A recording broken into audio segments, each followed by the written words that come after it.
Hello hi dear friends, ഇന്നും നമ്മളെ terrace kitchen തന്നെയാണ്. അപ്പോൾ ഞാനിപ്പോൾ ആലോചിക്കുകയാണ്, ആഴ്ചയിൽ ഒരു 2 ദിവസമെങ്കിലും ടെറസ് കിച്ചണിൽ നിന്നുള്ള എക്സ്ക്ലൂസീവ് കുക്കിംഗ് വ്ളോഗ്സും അല്ലാതെ 1-2 ദിവസം താഴത്തെ കൊച്ചടുക്കളയിൽ നമ്മുടെ സാധാരണ ഡെയിലി കുക്കിങ്ങിൻ്റെ റുട്ടീനായിട്ടുള്ള കാര്യങ്ങളും പുറത്തു പോകുന്ന കാര്യം ഒരു വ്ളോഗ് പോലെയും അങ്ങനെയൊക്കെ മാറി മാറി ചെയ്താലോ എന്നൊരു ചിന്ത.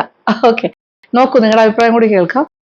പിന്നെ ഇതേ നോക്കിക്കോളൂ, ഇന്നിപ്പോൾ ചെയ്യാൻ പോണത് എനിക്ക് ഒരുപാട് ഇഷ്ടമുള്ളൊരു കാര്യമാണ്, ഒരുപാട് പേർക്ക് ഇഷ്ടമായിരിക്കും. മസാല കപ്പലണ്ടി നമ്മൾ ഇതുവരെ എല്ലാം വ്ളോഗ്സ് കാണിച്ചിട്ടില്ല. അപ്പോൾ ഇതൊരു പച്ച കപ്പലണ്ടിയാണ്, ഇത് വറുത്ത കപ്പലണ്ടി അല്ല. 2 കപ്പോളം എടുത്തിട്ട് നന്നായിട്ട് കഴുകി ഇങ്ങനെ അരിപ്പയിൽ വെള്ളം വലാനിട്ട് വെച്ചിട്ടുണ്ട്. അപ്പോൾ ചെറിയ ഈർപ്പം എന്തായാലും ഉണ്ടാകും, അത് വെച്ചിട്ടാണ് നമ്മൾ ചെയ്യാൻ പോണേ. വെള്ളത്തിൽ കഴുകി എടുത്തപ്പോൾ അങ്ങനെ ഷ്രിങ്ക് ചെയ്തിരിക്കുന്നുണ്ട് അതിൻ്റെ തൊലിയൊക്കെ, പക്ഷേ സ്കിന്നുള്ളത് തന്നെയാണ് നല്ലത്. അങ്ങനെ ഇനി ഇതിനകത്തേക്ക് കുറച്ച് കാര്യങ്ങളൊക്കെ ചേർത്തിട്ട് ഇതിലേക്ക് ഞാൻ ട്രാൻസ്ഫർ ചെയ്യുന്നു. ചെറിയൊരു ഈർപ്പം ഉണ്ട് ഇതിനകത്ത്. കഴുകിയെടുത്തതാണ്. ഇതിനകത്തേക്ക് കുറച്ച് കാര്യങ്ങൾ, കുറച്ച് മഞ്ഞൾപ്പൊടി ഒരു 1/4 ടീസ്പൂൺ ഇടാം. ഇനി മുളക് പൊടി 1, 2, ഇത് പിരിയൻ മുളകാണ്, എരിവിനനുസരിച്ചിട്ട് ചേർക്കാം. ചില സ്പൈസി ഇഷ്ടമുള്ള കൂട്ടത്തിലാണെങ്കിൽ 4 ടീസ്പൂൺ വരെ ആകാം. ഞാനിപ്പോൾ 4 ടീസ്പൂൺ ചേർത്തു, 4-5 ചേർക്കാം, പ്രശ്നമൊന്നുമില്ല. അതായത് ഒരു 1-1.5 ടേബിൾ സ്പൂൺ വരെ ആകാം. ഇനി ഒരു 1/4 ടീസ്പൂൺ, ഏകദേശം 1/4 ടീസ്പൂണും ഒരല്പം കൂടി കായപ്പൊടി, 1/2 ടീസ്പൂൺ ഫുള്ളായിട്ട് വേണ്ട, അതിനെ കുറച്ച്. പിന്നെന്താ, ഇച്ചിരി ഉപ്പ് വേണം, ആവശ്യാനുസരണം ഉപ്പ്. പിന്നെ വേണ്ട പ്രധാന കാര്യങ്ങൾ എന്ന് പറഞ്ഞാൽ കടലമാവാണ്. കടലമാവ് ഒരു 1/2 കപ്പ് കടലമാവ് ചേർക്കാം. അതുപോലെ ഒരു 1/4 കപ്പോളം അരിപ്പൊടി. അരിപ്പൊടി ഏത് ടൈപ്പാണെങ്കിലും കുഴപ്പമില്ല, പുട്ടിൻ്റെ പൊടിയോ ഇടിയപ്പത്തിൻ്റെയോ എന്തായാലും ഓക്കെ. ഇനി ഒരു കാര്യം, പ്രധാന കാര്യം, 1 ടേബിൾ സ്പൂണോളം വെളുത്തുള്ളി പിന്നെ ചതച്ച് അരച്ചതുപോലെ ആക്കി എടുത്തോളൂ, കുഴപ്പമില്ല, കുറച്ച് കൂടുതൽ അരിഞ്ഞോട്ടെ. ഇത് ആദ്യം ഒരു സ്പൂൺ കൊണ്ടൊരു മിക്സ്. ഇനി കുറച്ച് വെള്ളം എടുത്തിട്ട് നമ്മളിങ്ങനെ കുറേശ്ശെ ചേർത്തിട്ട് വീണ്ടും മിക്സ് ചെയ്ത് കൊടുക്കാം. അല്പം, ഇപ്പം ഞാൻ 1 ടേബിൾ സ്പൂൺ ഒഴിച്ചു. കോട്ടിങ് എല്ലാ ഭാഗത്തേക്കും പിടിക്കും വേണമല്ലോ. വീണ്ടും 1 ടേബിൾ സ്പൂൺ. ഭയങ്കരമായിട്ട് കുഴഞ്ഞു വരുന്ന രീതിയിൽ ഒഴിക്കണം എന്നില്ല. again 1 ടേബിൾ സ്പൂൺ ഇട്ടു.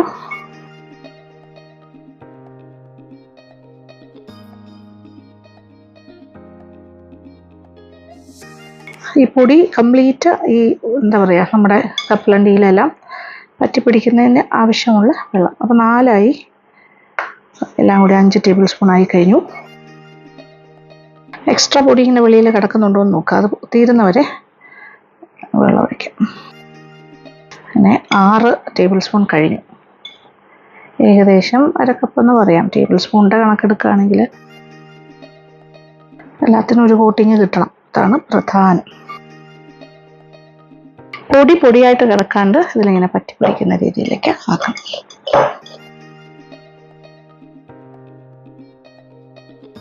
ഒരു 1/2 മുതൽ 1/4 ടീസ്പൂൺ വരെ ആകാം ഗരം മസാല പൊടി, അതും കൂടി ചേർത്തു. എല്ലാം കൂടി ചേർത്തിട്ട് നല്ലൊരു മിക്സി. അപ്പോൾ എക്സ്ട്രാ മാവൊന്നും ഒരിടത്തും കിടക്കുന്നില്ല, എല്ലാം ഇതിനകത്തേക്ക് പറ്റി പിടിച്ചിരിക്കുന്നതേ ഉള്ളൂ, അതാണ് വേണ്ടത്. ഓക്കെ, അപ്പോൾ നമ്മൾ വറുക്കാനായിട്ടൊരു, ഇതിപ്പോൾ ഞാൻ നോൺ സ്റ്റിക്കിൻ്റെ ഒരു പാൻ എടുത്തു, അല്ലെങ്കിൽ സാധാരണ ചീനച്ചട്ടി. എണ്ണയിൽ മുങ്ങി കിടക്കാൻ ഉള്ള അത്രയും എണ്ണ വേണം. ചൂടാക്കട്ടെ. ഇത് ഒന്നിച്ചല്ല, നമ്മൾ പല പ്രാവശ്യമായിട്ട് ഇട്ടിട്ടാണ് വറുക്കുന്നത്. അപ്പോൾ നമ്മുടെ കപ്പലണ്ടി മിക്സ് ഇസ് റെഡി. അപ്പോൾ പച്ച കപ്പലണ്ടിയാണ്, പ്രത്യേകം ശ്രദ്ധിക്കുന്നത്, വറുത്ത കപ്പലണ്ടി അല്ലായിരുന്നു. അപ്പോൾ ഇത് വറുക്കുമ്പോൾ ഈ വറുക്കുന്ന കൂട്ടത്തിൽ കപ്പലണ്ടിയുടെ അകത്ത്, അതായത് കപ്പലണ്ടി മൂക്കണം, അപ്പുറത്തുള്ള കോട്ടിങ്ങും നല്ല കരുകരിപ്പാവണം. അതനുസരിച്ചിട്ട് നല്ല ചൂടാവുമ്പോൾ ഇടുക, എന്നിട്ട് തീ ഒന്ന് കുറയ്ക്കുക. ഒരു മീഡിയം ഫ്ലെയിമിൽ ഇട്ടിട്ട് അതൊക്കെ സ്ലോ ആയിട്ട് മുരിച്ചെടുത്താൽ മതി. അപ്പോൾ ഒന്നിച്ചിടണ്ട, കുറേശ്ശെ എണ്ണ ചൂടാകാൻ വേണ്ടിയിട്ടുള്ള വെയിറ്റിംഗ് ആണ് ഞാൻ. അത് കഴിഞ്ഞാൽ പിന്നെ കറിവേപ്പില വേണം, അത് നമുക്ക് ലാസ്റ്റ് ചേർക്കാം കേട്ടോ. അത് വറുത്ത് കോരിയിട്ട് കറിവേപ്പിലയും വീണ്ടും കുറച്ച് ഗാർലിക്, വെളുത്തുള്ളി ചതച്ചതും കൂടി ഇട്ടാൽ കുറച്ചുകൂടി നല്ല മണമായിരിക്കും. എണ്ണ ഏതാണ്ട് ചൂടായി, ഇട്ട് തുടങ്ങാം.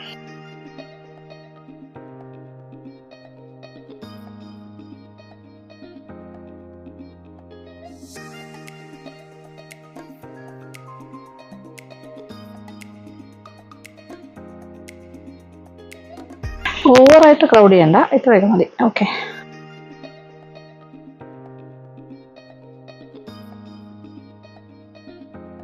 ഇട്ട ഉടനെ നമ്മൾ ഇളക്കുന്നില്ല. അത് കഴിഞ്ഞിട്ട് ഒരു 2-3 മിനിറ്റ് കഴിഞ്ഞിട്ട് ഇതൊരു ഇതെന്താ പറയുക, ഒരു ഈർക്കിലോ അല്ലെങ്കിൽ ഇത് നമ്മൾ സാധാരണയായിട്ട് ഗ്രില്ല് ചെയ്യാനൊക്കെ ഉപയോഗിക്കുന്ന ഒരു സ്റ്റിക്കാണല്ലോ, അത് ബാർബിക്യൂ സ്റ്റിക്ക് പോലത്തെ, അത് വെച്ചിട്ടോ ചെയ്യാം. ഈർക്കിലായാലും മതി. അത് വെച്ചിട്ട് ഇങ്ങനെ ആക്കാം. ഒന്ന് സെറ്റായി വരാനുള്ള ടൈമാണ് കൊടുത്തത്. അപ്പം ഇങ്ങനെ ആക്കുമ്പോൾ ഈ ഒരു കോല് വെച്ച് ചെയ്യുമ്പോൾ തമ്മിൽ ഇങ്ങനെ അധികം ഒട്ടാത്ത രീതിയിൽ നമുക്കിങ്ങനെ ഇളക്കി ഇടാൻ പറ്റും. സമയത്ത് തന്നെ പറ്റുന്ന പോലെയൊക്കെ കുത്തി കൊടുക്കാം. ചെറുതായിട്ടൊക്കെ ഒന്ന് ഇളക്കി വിടാം. അഥവാ 2-3 എണ്ണം തമ്മിൽ ഒട്ടിയിരിക്കുവാണെങ്കിൽ കുറച്ച് ഈസി ആയിരിക്കും. അപ്പോൾ തീ ഒന്ന് കുറയ്ക്കാം. ഇനി സ്ലോ ഫയറിൽ ഒരു മീഡിയം ഇതിൽ കിടക്കട്ടെ. കാര്യം ഞാൻ പറഞ്ഞല്ലോ, പച്ച കപ്പലണ്ടി ആയതുകൊണ്ട് അതിൻ്റെ ഉൾഭാഗം ഒന്ന് മുരിയണം, പുറഭാഗം ഒന്ന് മുരിയണം. അപ്പോൾ പെട്ടെന്ന് പുറം മുരിഞ്ഞാൽ അകം അത്രയും ക്രിസ്പി ആവില്ല. സോ അത് വളരെ ഇമ്പോർട്ടൻ്റ് പോയിൻ്റാണ്. ഇനി വറുത്ത കപ്പലണ്ടിയാണ് ഉപയോഗിക്കുന്നതെങ്കിൽ അത്രയും പ്രശ്നം വരില്ല. കാരണം അതിങ്ങനെ ഔട്ടർ കോട്ടിങ് മുരിയാനുള്ള ടൈമാണ് നമ്മൾ കൂടുതൽ ആവശ്യം. അപ്പോൾ നല്ല ഫ്ലെയിമിലിട്ട് തന്നെ ചെയ്യാൻ പറ്റും. Okay, waiting time. പെട്ടെന്നാകും, ഒരുപാട് സമയമൊന്നും വേണ്ട. എല്ലാത്തിനും ഒരു കോട്ടിംഗ് ഒക്കെ ഉണ്ട് ആവശ്യത്തിന്. ഏതാണ്ട് റെഡിയായി. അപ്പോൾ ഇങ്ങനെ കിലുക്കം കേട്ട് തുടങ്ങി. എണ്ണയിൽ ഇങ്ങനെ കിലുക്കം പോലത്തെ ശബ്ദം കേൾക്കും, കിലുക്കം പോലെ. അന്നേരം എന്താ പറയുക, പൊട്ടി നല്ല രസമാണ് ഓയിൽ കാണാൻ ആ സമയത്ത്. ഇനി കറിവേപ്പില ഫ്രഷ് ഇടാൻ പോണു.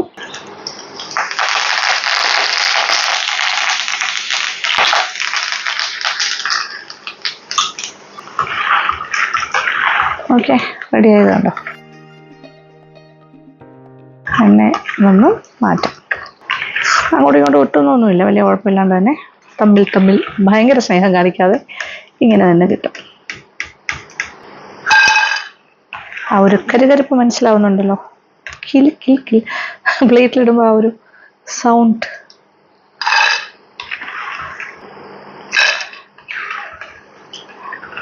ഫസ്റ്റ് ലോട്ട് കഴിഞ്ഞു. ഇനി എനിക്ക് തോന്നുന്നു ഒരു പ്രാവശ്യം കൊണ്ട് തീരും. ഇപ്പോൾ എണ്ണ ഞാൻ കൂടുതൽ ഒഴിച്ചിരിക്കുന്നത് കൊണ്ട് 2 പ്രാവശ്യം കൊണ്ട് തീരും. അല്ലാന്നുണ്ടെങ്കിൽ ഇത്രയും എണ്ണ ഒഴിക്കാണ്ട് ചെയ്യുകയാണെങ്കിൽ ഒരു 4 പ്രാവശ്യമായിട്ടിട്ട് ചെയ്താലും മതി.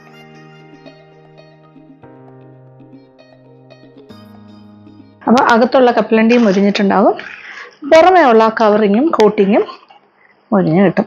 അപ്പോൾ കുറച്ച് പേരെങ്കിലും പറയും മസാല കപ്പലണ്ടി എന്ന് പറഞ്ഞാൽ വെറുതെ ഇങ്ങനെ നമ്മൾ വറുത്ത കപ്പലണ്ടിയിൽ മുളക് പൊടിയും അങ്ങനത്തെ കാര്യങ്ങളൊക്കെ ഇട്ടിട്ട് എടുക്കില്ലേ, ആ ഒരു സ്റ്റൈലിൽ സ്പൈസി ആയിട്ട്. അതും മസാല കപ്പലണ്ടി തന്നെയല്ലേ പറയുന്നത്. അപ്പോൾ ഇത് മാവിൽ മുക്കി കവറിങ് ഉള്ള മസാല കപ്പലണ്ടി, മാവ് കൂട്ടിട്ട്.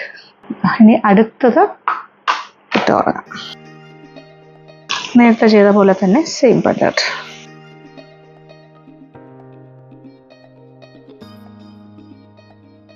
ഒന്ന് സെറ്റാകാൻ വെയിറ്റ് ചെയ്യുന്നു. അത് കഴിഞ്ഞിട്ട് ഈ കോല് വെച്ച് ഇങ്ങനെ ഇളക്കി കൊടുക്കും. ഓക്കെ, 2 ടൈംസിന് തീരുന്നു വിചാരിച്ചു, പക്ഷേ തീർന്നില്ല. കുറച്ച് ബാക്കിയുണ്ട്, അതും കൂടി ചെയ്യാം. ഇത് ഒന്ന് തണുത്ത് കഴിയുമ്പോഴാണ് ശരിക്കുള്ള ആ ക്രിസ്പിനെസ് നമുക്ക് ഫീൽ ചെയ്യുന്നത്. ഇപ്പം നമുക്ക് അറിയാം, ആ ശബ്ദം കിട്ടും, പക്ഷേ ഉള്ളിലെ ആ ക്രിസ്പിനെസ് അറിയണമെങ്കിൽ അല്പം ഒന്ന് തണുക്കണം. അത് കഴിഞ്ഞിട്ട് ചെയ്യാം. അപ്പോൾ സെക്കൻഡ് ലോട്ടും റെഡി. കിലുക്കം കേട്ട് തുടങ്ങി. എണ്ണയിൽ ഇങ്ങനെ കിലുക്കം ശബ്ദം, വള കിലുക്കുന്ന പോലത്തെ ശബ്ദം നമ്മൾ അറിയില്ല, അതുപോലെ. ഇനി കറിവേപ്പില ഇടുന്നു. ഇത് അതിനെക്കാട്ടിലും നല്ല രസമാണ് ഈ സൗണ്ട് കേൾക്കുക. നല്ല മൊരിഞ്ഞ് വരും. Crispy ready. Second lot is also ready.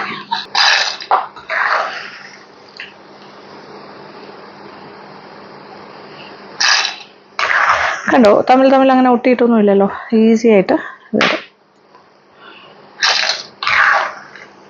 നമ്മൾ നല്ലോണം ചതച്ചിട്ട വെളുത്തുള്ളിയാണ്, അത് കാരണം ഇങ്ങനെ അതും ചിലപ്പോൾ അതിൻ്റെ പീസസ് ഇടയ്ക്കിടയ്ക്ക് ഇങ്ങനെ കാണാം മുരിഞ്ഞ് കിടക്കുന്നത്. ക്രിസ്പിയായിട്ട് വറുത്ത കറിവേപ്പിലയുണ്ട്. 2 കപ്പ് കപ്പലണ്ടിയാണ് ഞാൻ ടോട്ടൽ എടുത്തിരിക്കുന്നത്. നല്ല ക്വാണ്ടിറ്റി ഉണ്ട്, കണ്ടില്ലേ. It's good. ഇനി കുറച്ചും കൂടി ബാക്കിയുണ്ട് വറുക്കാൻ. അത് ഈ ലാസ്റ്റ് ലോട്ടായിട്ട് ഈ സെയിം എണ്ണയിൽ തന്നെ ഇടാം. ഇങ്ങനെ കരിപ്പായിട്ട് വറുത്ത് കോരിക്കൊണ്ടേയിരിക്കുന്നു. ഇത് കഴിച്ചു തുടങ്ങിയാൽ നമുക്ക് നിർത്താനേ പറ്റില്ല, അത്ര പ്രശ്നമാണ് ഇങ്ങനെ മസാല കപ്പലണ്ടി. എനിക്ക് ഭയങ്കര ഇഷ്ടമാണ്. കപ്പലണ്ടി ബൈ ഇറ്റ് സെൽഫ് ഭയങ്കര അഡിക്റ്റീവാണ്. കഴിച്ചു തുടങ്ങിയാൽ കഴിച്ചുകൊണ്ടേയിരിക്കും. അതിനങ്ങനെ ഒരു ഗുണമുണ്ട്, ഒരു ക്വാളിറ്റിയാണ് കപ്പലണ്ടിയുടെ.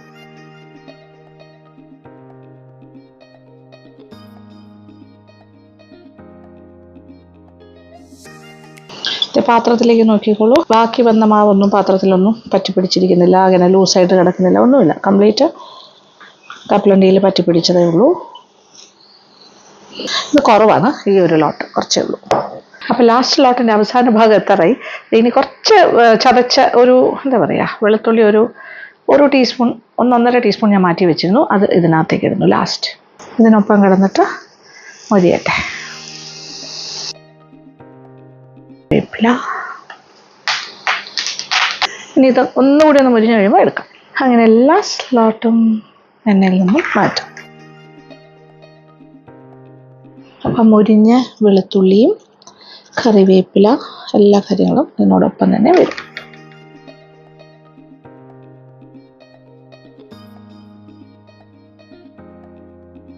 അപ്പോൾ ഫുള്ള് കഴിഞ്ഞു, തീ ഓഫ് ചെയ്തു. എണ്ണയ്ക്ക് നല്ല ചൂടായിട്ടിരിക്കുകയാണ്. ഇത് അത്യാവശ്യം ഒന്ന് നല്ല റൂം ടെമ്പറേച്ചറിലേക്ക് മാറി കഴിഞ്ഞിട്ട് വായു കടക്കാത്ത കുപ്പിയിൽ അല്ലെങ്കിൽ കണ്ടെയ്നേഴ്സിൽ ഏതെങ്കിലും ഇട്ടിട്ട് സൂക്ഷിക്കുക. ഇനി കഴിച്ചു കാണിക്കണ്ടേ. കപ്പലണ്ടി, മസാല കപ്പലണ്ടി. ആഹാ,